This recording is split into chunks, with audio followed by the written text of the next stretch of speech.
Amis auditeurs, nous retrouvons le père Biagio Virgiti, prêtre corse incardinier à Madagascar et actuellement à la paroisse Bonne Nouvelle à Paris, pour la parole de ce dimanche.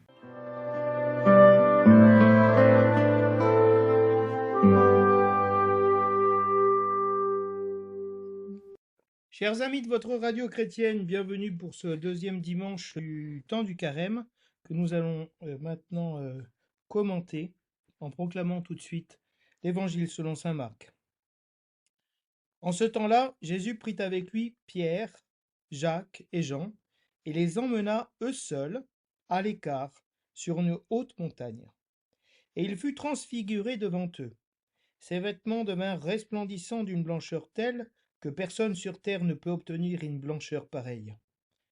Élie leur apparut avec Moïse, et tous deux s'entretenaient avec Jésus. Pierre alors prend la parole et dit à Jésus, « Rabbi, il est bon que nous soyons ici. Dressons donc 3 tentes, une pour toi, une pour Moïse et une pour Élie. » De fait, Pierre ne savait que dire, tant leur frayeur était grande. Survint une nuée qui les couvrit de son ombre, et de la nuée une voix se fit entendre. « Celui-ci est mon fils bien-aimé, écoutez-le. » Soudain, regardant tout autour, ils ne virent plus que Jésus seul avec eux. Ils descendirent de la montagne, et Jésus leur ordonna de ne raconter à personne ce qu'ils avaient vu, avant que le Fils de l'homme soit ressuscité d'entre les morts. Et ils restèrent fermement attachés à cette parole, tout en se demandant entre eux ce que voulait dire ressuscité d'entre les morts.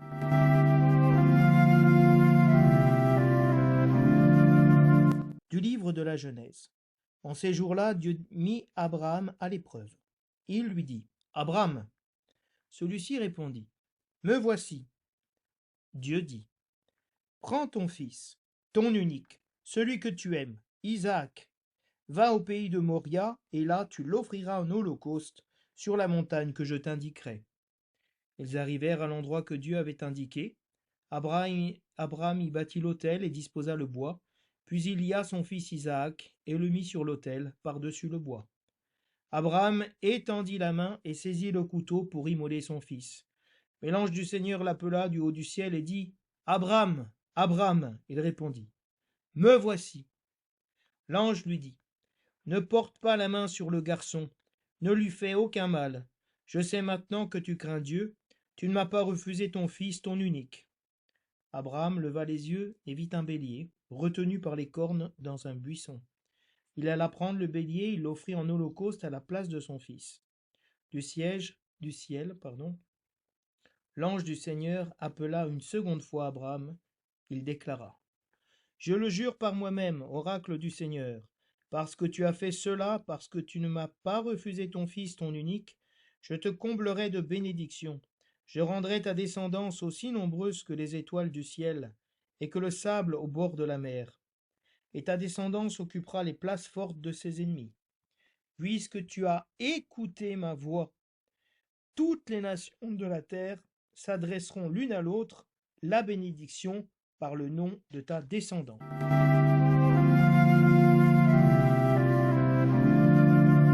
Le refrain du psaume nous dit « Je marcherai en présence du Seigneur sur la terre des vivants. » Je crois et je parlerai, moi qui ai beaucoup souffert. Il en coûte au Seigneur de voir mourir les siens. Ne suis-je pas, Seigneur, ton serviteur, moi dont tu brisas les chaînes? Je t'offrirai le sacrifice d'action de grâce, j'invoquerai le nom du Seigneur. Je tiendrai mes promesses au Seigneur, oui, devant tout son peuple, à l'entrée de la maison du Seigneur, au milieu de Jérusalem. Je marcherai en présence du Seigneur sur la terre des vivants.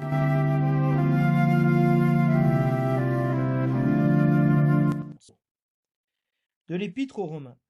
Frères, si Dieu est pour nous, qui sera contre nous? Il n'a pas épargné son propre Fils, mais il l'a livré pour nous tous. Comment pourrait-il, avec lui, ne pas nous donner tout? Qui accusera ceux que Dieu a choisis? Dieu est celui qui rend juste. Alors, qui pourra condamner? Le Christ Jésus est mort, bien plus, il est ressuscité, il est à la droite de Dieu, il intercède pour nous. Parole du Seigneur.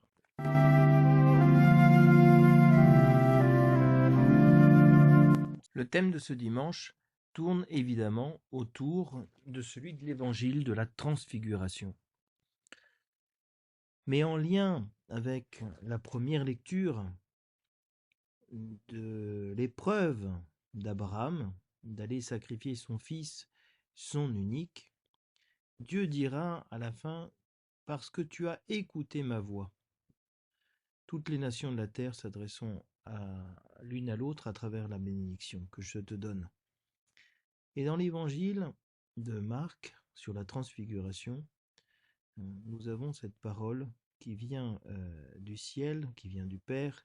Celui-ci est mon Fils bien-aimé, écoutez-le.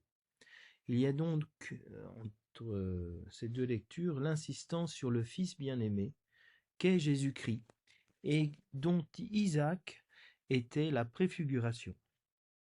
Et cette invitation à écouter la parole de Dieu, écouter la parole du Fils de Dieu, écouter dans le sens d'obéir, de croire à la parole.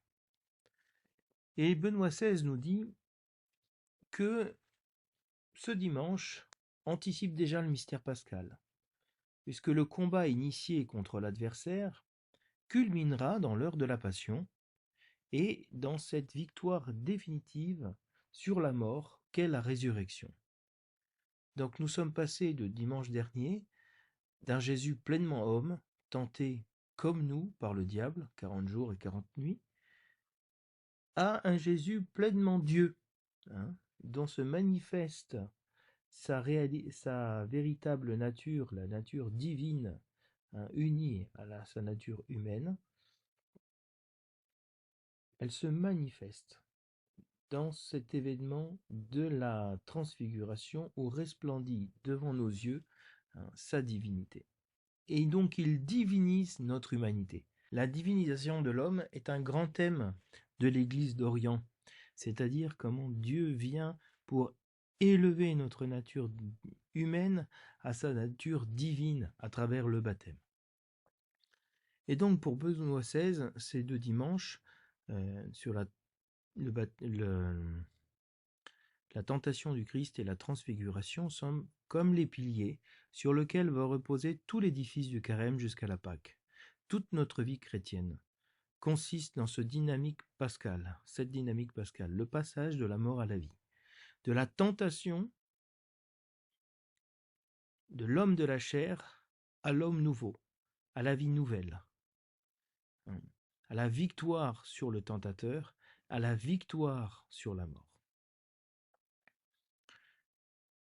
Pour Benoît XVI, la transfiguration est un événement de prière, qui advient dans la prière et par la prière. C'est la voie privilégiée, si vous voulez, pour écouter la voix du Père, qui nous parle de rentrer dans la prière. Pour ça, une des armes du carême, c'est bien la prière, ensemble avec le jeûne et l'aumône, la charité. C'est la prière qui transfigure la nature de Jésus.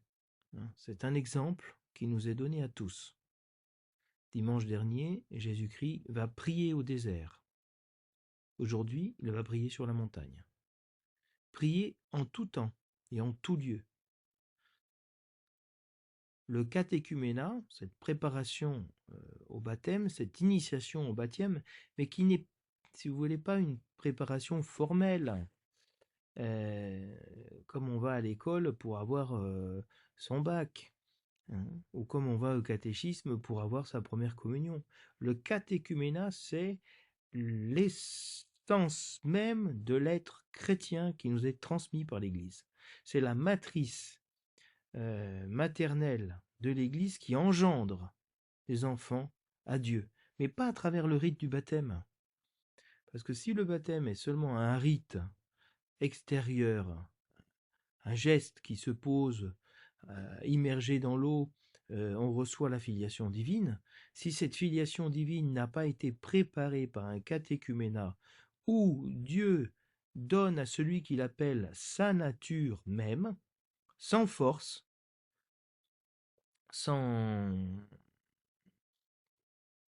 nous dit saint Jean Chrysostome, sans effort. Si Dieu ne vous nous dit saint Jean Chrysostome, ne vous permet pas de réaliser sa grâce sans effort, vous ne pouvez pas être baptisé. Parce que c'est un appel et une nature qui se donne dans l'homme. Et donc, ce catéchuménat, c'est toute la vie chrétienne. Et c'est une initiation dans le catéchuménat aussi à la prière et à l'écoute de la parole de Dieu. Tout le catéchuménat se fonde sur écouter la parole de Dieu, écouter l'histoire du salut.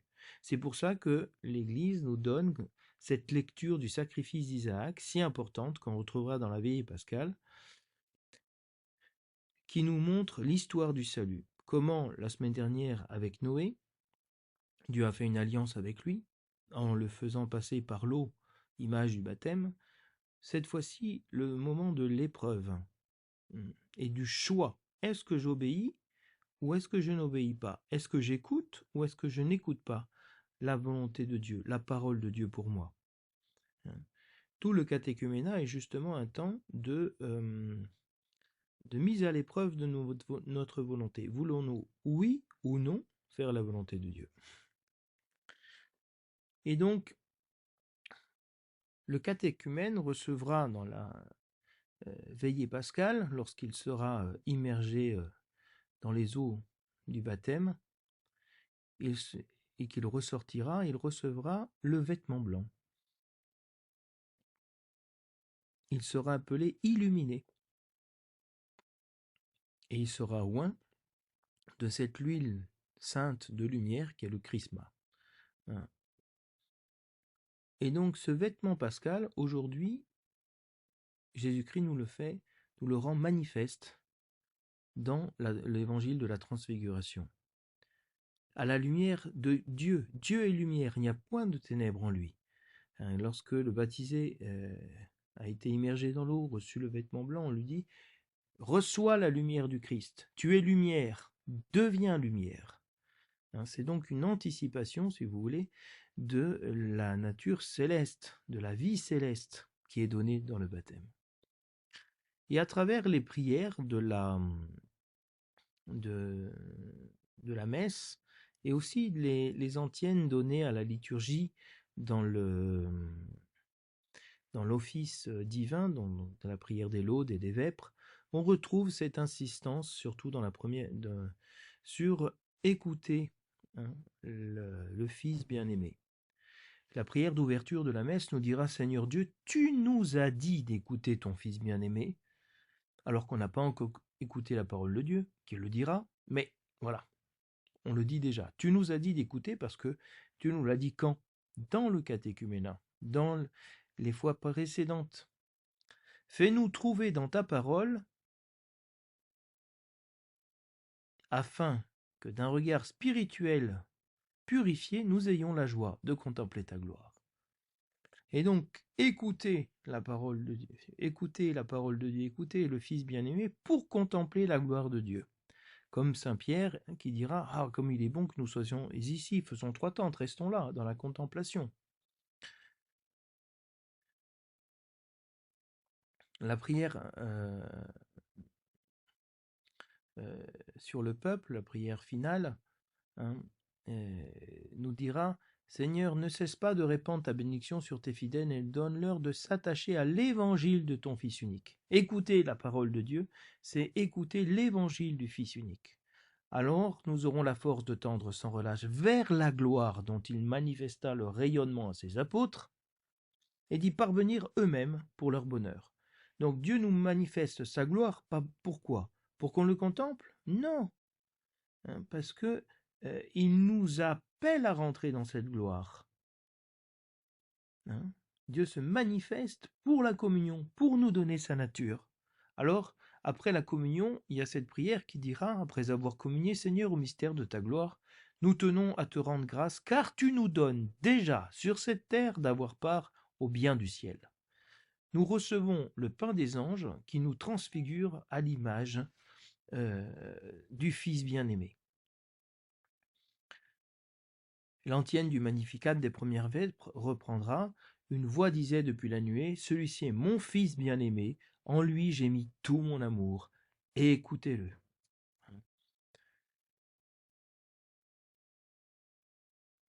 Et le Christ a détruit la mort, nous dit l'antienne du Benedictus des Laudes.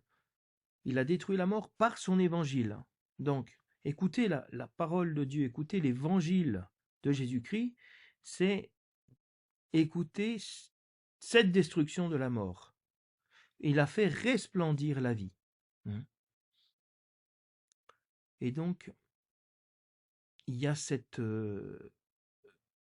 transfiguration qui advient par la parole.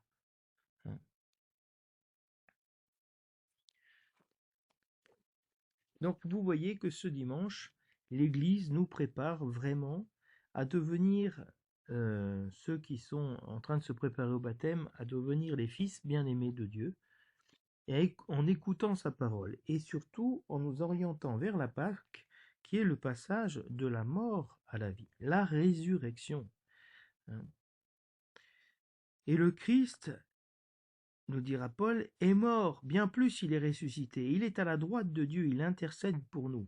Celui qui est transfiguré devant nous est celui qui intercède pour nous, celui qui est passé de la mort à la vie pour nous introduire dans le ciel.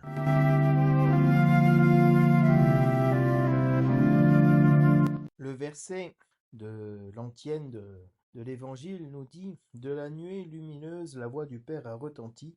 Celui-ci est mon Fils bien-aimé, écoutez-le. » Ce verset qui est tiré du parallèle à saint Marc, qui est celui de Matthieu, nous parle de la nuée lumineuse.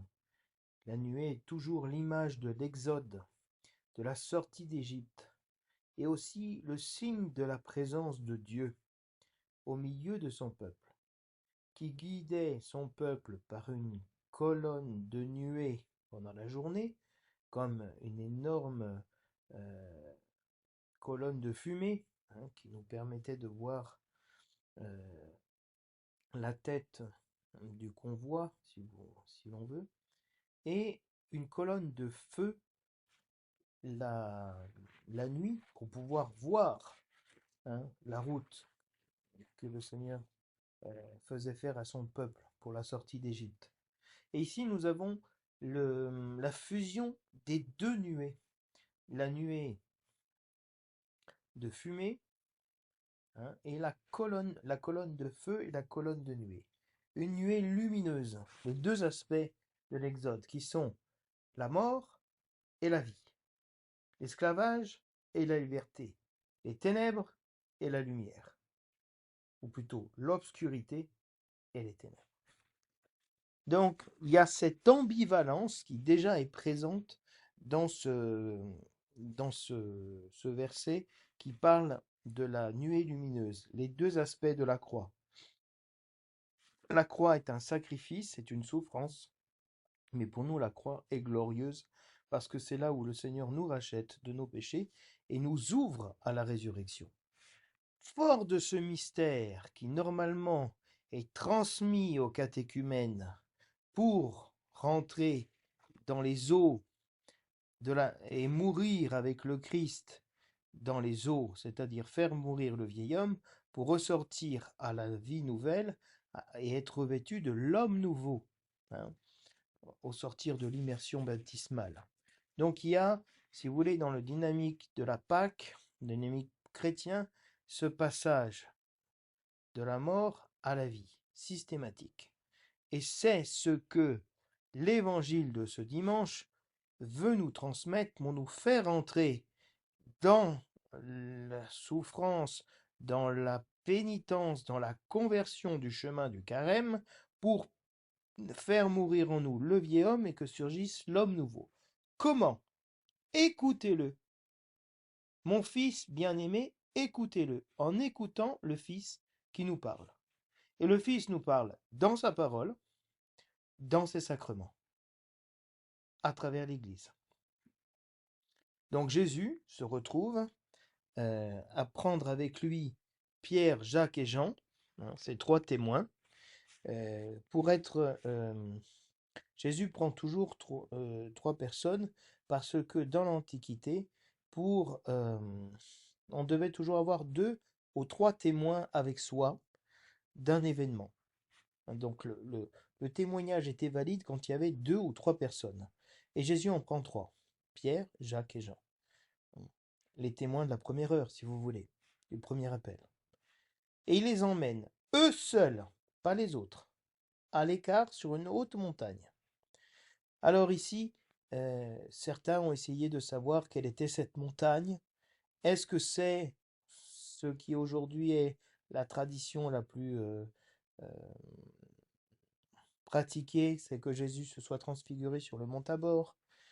Il est donc pas loin de la Galilée, au milieu de la plaine d'Israël, il y a cette petite montagne qui est le mont Tabor, où se serait réfugié aussi le prophète Élie, et il y a toute cette tradition monastique, hein,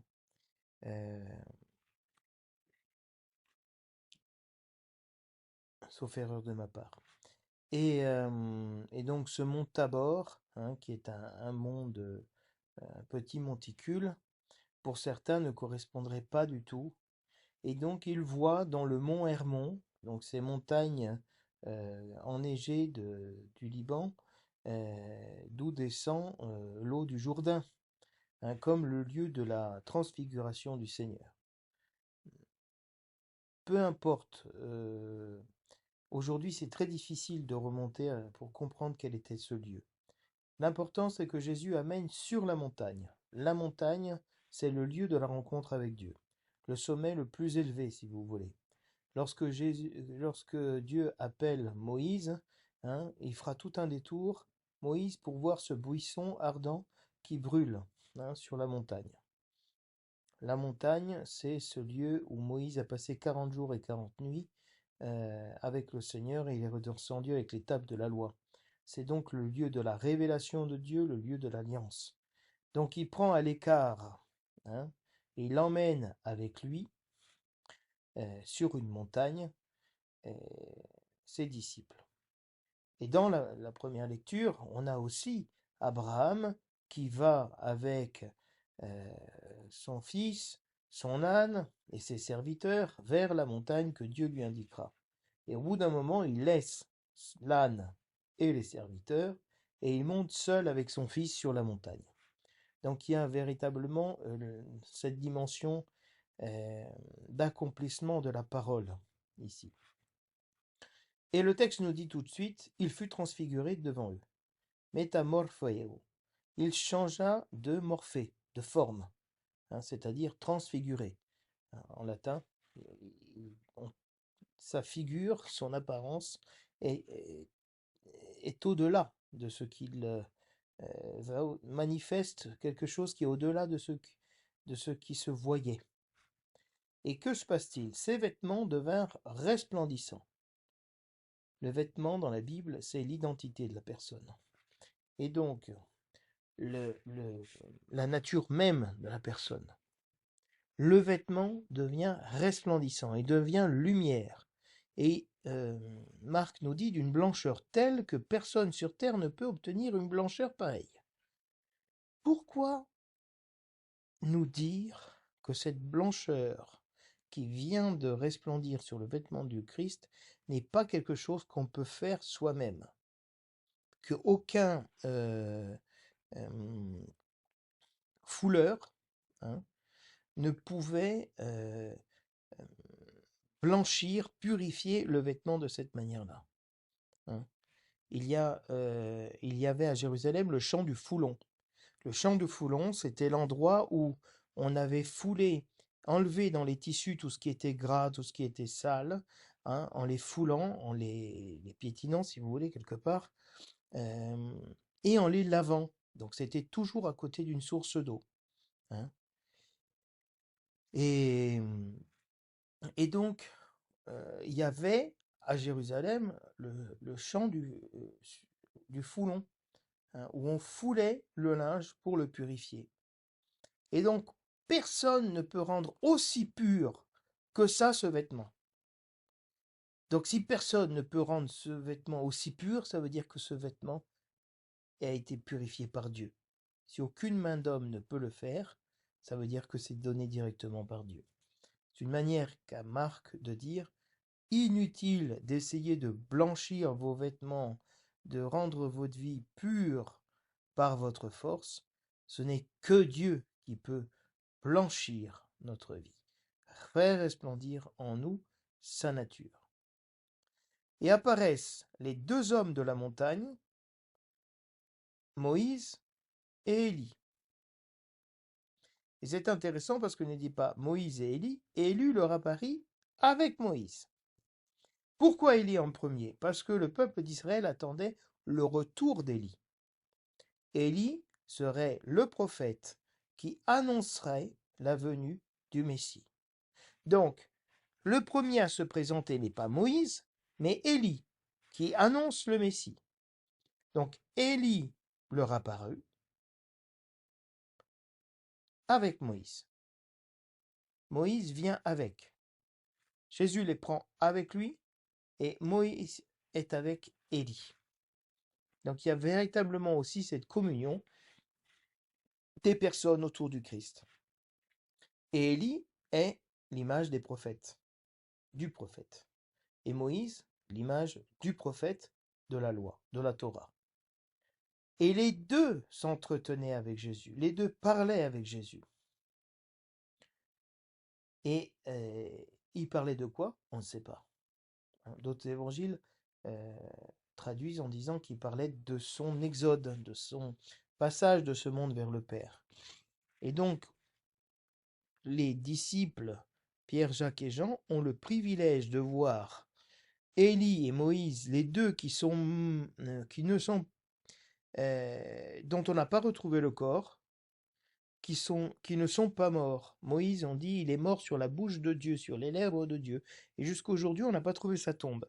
Et Élie, lui, est monté aux cieux dans le char de feu, donc il n'est pas passé par la mort. Donc on a deux personnes, deux prophètes, de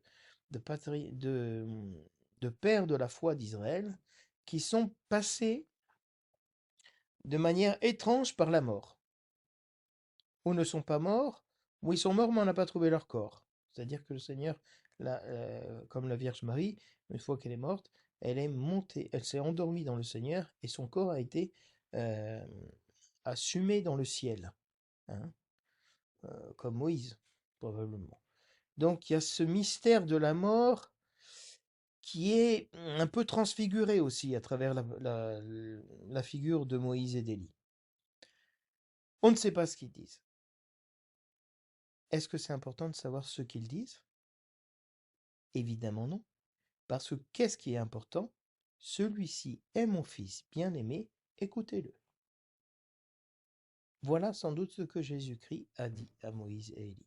Je suis le fils bien-aimé que vous avez annoncé, écoutez-moi. Et là, le texte français dit Pierre alors prend la parole et dit à Jésus. En fait, en grec, Pierre ne prend pas la parole. Pierre répond. Il répond à l'événement qui est en train de se passer. Il répond à ce qu'il voit.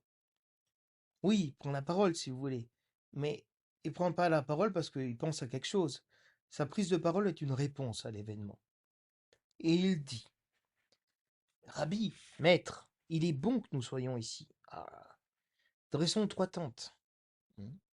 Nous sommes justement après le Yom Kippour, où Pierre vient de confesser la foi que Jésus-Christ est le Fils du Dieu vivant. Et nous allons entrer dans la fête des tentes. Et donc, Pierre veut célébrer la fête des tentes avec Moïse et Élie. Restez là. Restez dans la divinité. Restez dans le ciel. Et Pierre, nous dit le narrateur, ne savait pas quoi dire. Et, on ne sait pas ce qu'il dit. Il ne sait pas pourquoi il dit ça. Tellement il est pris d'une grande frayeur. Donc Pierre est en train de paniquer.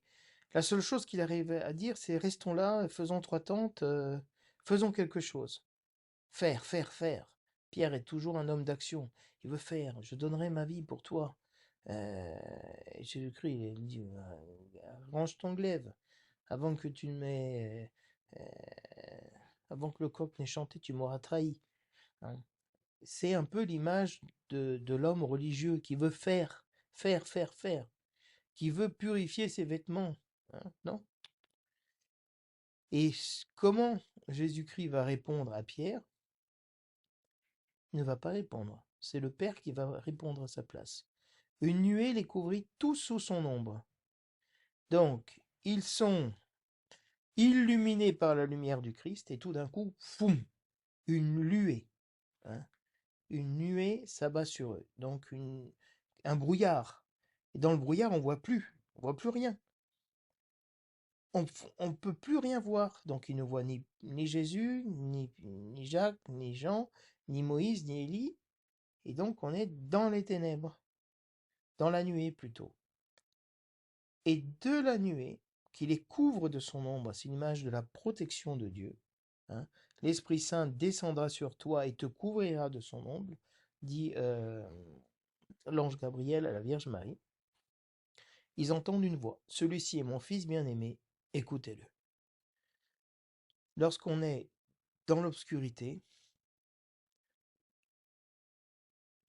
s'imprime dans notre esprit, avec plus de force et d'intensité, la voix que nous entendons. Ils sont en train de faire une expérience qui s'appelle le lucernaire. Dans l'Église primitive, hein, il y a ce rite du lucernaire, où on rentre dans les ténèbres, c'est ce qu'on vit normalement dans la veillée pascale. Toutes les ténèbres, les lumières sont éteintes, et apparaît seulement, donc on est dans les ténèbres, dans l'obscurité de notre péché, si vous voulez, du non-sens de la vie, et surgit une lumière, hein, qui dit « Jésus-Christ est la lumière et le salut. Voici mon fils, mon bien-aimé, écoutez-le. » Et soudain, regardant tout autour, ils ne virent plus que Jésus seul avec eux. Donc, ils sont dans la nuée, ils ne voient plus rien, ils ne peuvent qu'entendre, ils entendent, et au moment où ils entendent cette voix, tout d'un coup, ils voient ce qui se passe. C'est une véritable illumination, une véritable vision, dans les deux sens du terme, qu'ils ont. Ils voient Jésus seul avec eux, le Fils bien-aimé avec eux. C'est le but de cette vision, seul avec eux. Jésus prit avec lui Pierre, Jacques et Jean, et il les emmena eux seuls. Soudain, regardant tout autour, ils ne virent plus que Jésus seul avec eux. Seul à seul. Seul avec nous. À ce moment, ils descendent de la montagne, et Jésus leur dit de garder ce secret, de manière à ce que eux puissent témoigner. Il les a pris comme témoins, pour qu'ils puissent témoigner après sa résurrection que déjà il avait manifesté sa gloire avant. Et il leur dit avant que le Fils de l'homme soit ressuscité d'entre les morts. Pourquoi cette notion? Parce que la transfiguration n'est autre qu'une anticipation de la résurrection. C'est déjà une révélation que le Fils est ressuscité d'entre les morts. Ressuscité, il ne meurt plus, nous dit saint Paul. Et ils sont restés attachés à cette parole.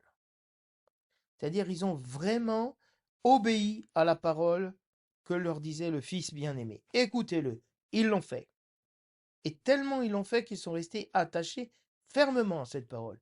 Puissions-nous, nous, chrétiens, être fermement attachés à la parole du Christ que nous entendons et que l'Église nous a transmise. Même si on ne comprend pas tout et que les disciples se demandent entre eux, qu'est-ce que ça veut dire ressusciter entre les morts? Qu'est-ce que ça veut dire aimez-vous les uns les autres? Qu'est-ce que ça veut dire aimer vos ennemis?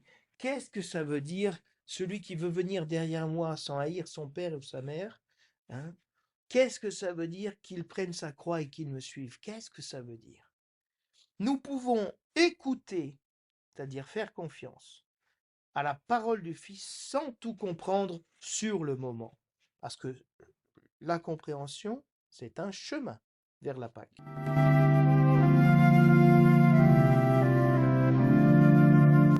Nous allons essayer, dans le peu de temps qui nous reste, de commenter le reste des lectures à la lumière de cet événement qu'est la transfiguration.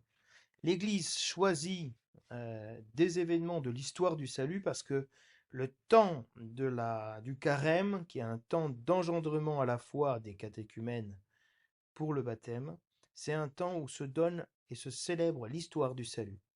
Et que Jésus-Christ est cet Isaac nouveau, ce fils bien-aimé. Et donc Abraham est mis à l'épreuve, hein, il est testé, si vous voulez. Et il répond, me voici à cela. Et Dieu lui dit, prends ton fils, ton unique, celui que tu aimes, Isaac. Pourquoi toutes ces précisions? Rachid de Troyes, un rabbin juif du Moyen-Âge, disait, prends ton fils. Abraham répond, lequel? J'en ai deux, Ismaël, Isaac. Dieu continue, ton unique. Et Abraham répond, selon euh, Rachid de Troyes, mais ils sont tous les deux uniques pour moi, le fils unique de leur mère. Alors Dieu continue, ben, celui que tu aimes. Et Abraham répond, ben, je les aime tous les deux.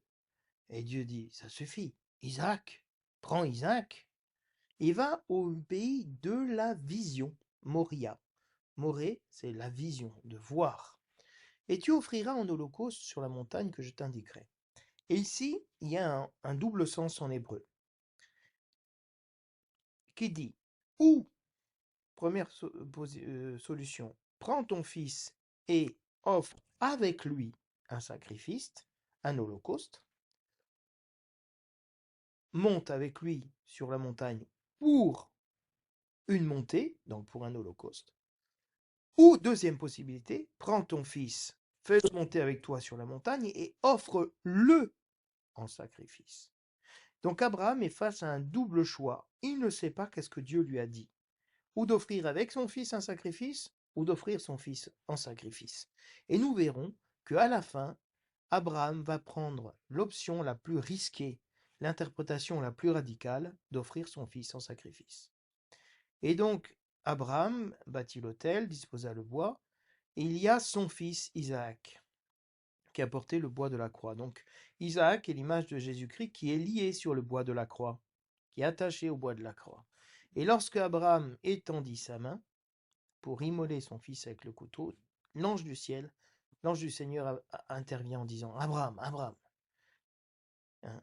Et Abraham répond, me voici, de nouveau. Il est toujours prêt à répondre au Seigneur. Et il lui dit, ne porte pas la main sur l'enfant, je sais maintenant que tu crains Dieu. Tu m'as pas refusé ton fils, ton unique. Et donc il y a ici l'insistance sur le fils unique, sur la descendance, qui a été mise en danger. Hein, et Dieu a vu la foi d'Abraham. Hein, et l'Épître aux Hébreux dira qu'il est monté avec son fils, sachant que Dieu était capable de ressusciter même son fils de la mort. Donc de rentrer dans ce temps du carême, dans même des événements qui nous semblent rationnellement mortels, comme les apôtres qui disent, je ne comprends pas qu'est-ce que ça veut dire la résurrection, mais j'ai foi dans le Seigneur, je crois que Dieu m'aime. Voilà la véritable racine, savoir que nous sommes aimés de Dieu.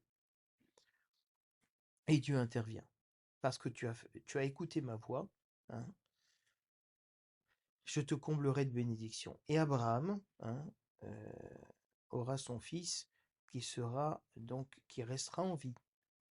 Mais ils descendront chacun de la montagne, chacun de son côté. Cet enfant sera libre, libre de l'affectivité d'Abraham. Et le psaume nous dit, je marcherai en présence du Seigneur sur la terre des vivants. Marcher, c'est le sens du carême, le cheminement, en présence du Seigneur. Donc avec le Seigneur, sur la terre des vivants et non pas des morts. Donc il y a dans ce psaume 115 cette image du passage déjà de la mort à la vie. Moi j'ai beaucoup souffert. Le Seigneur ne veut pas que les siens meurent. Il ne veut pas la mort d'Isaac. Il ne veut pas la mort de Jésus-Christ. hein. Il ne veut pas non plus la mort du pécheur, mais qu'il veut qu'il se convertisse et qu'il vive. Le Seigneur a brisé les chaînes. Alors on peut offrir le sacrifice au Seigneur, parce qu'il nous a libérés. Je tiendrai mes promesses au Seigneur, j'accomplirai sa parole, hein, jusqu'au milieu de Jérusalem. Et c'est ce que fait Jésus-Christ. Il a accompli les promesses faites à nos pères dans Jérusalem. Et Paul nous dira que Dieu n'a pas épargné son propre Fils. Qui sera contre nous? Si Dieu est avec nous, qui sera contre nous? Face à l'opposition, aux difficultés de notre vie, si Dieu est avec nous, il est en nous, il vit en nous, la mort n'a plus pouvoir sur nous. Les difficultés, les tristesses, nous pouvons être dans le deuil, mais pas tristes. Nous pouvons être malades, mais pas désespérés. Humiliés, mais en paix.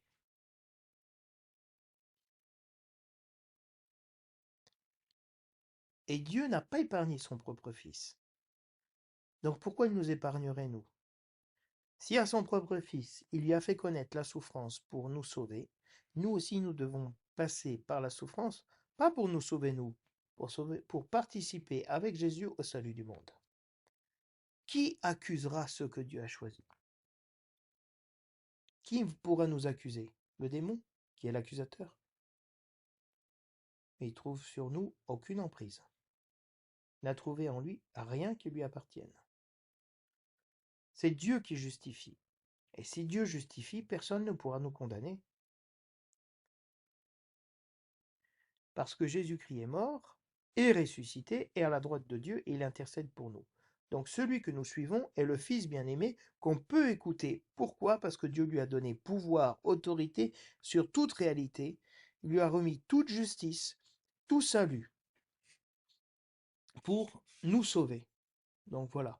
Rentrons dans ce dimanche de carême qui est très intense pour marcher ensemble vers la Pâque. Je vous souhaite à tous et à toutes un très bon dimanche.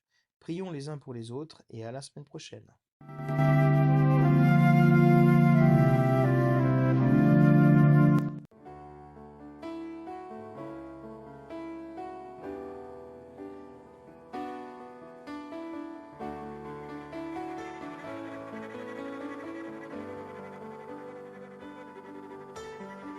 Lumière du monde, venue dans l'obscurité, tu m'ouvres les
louange.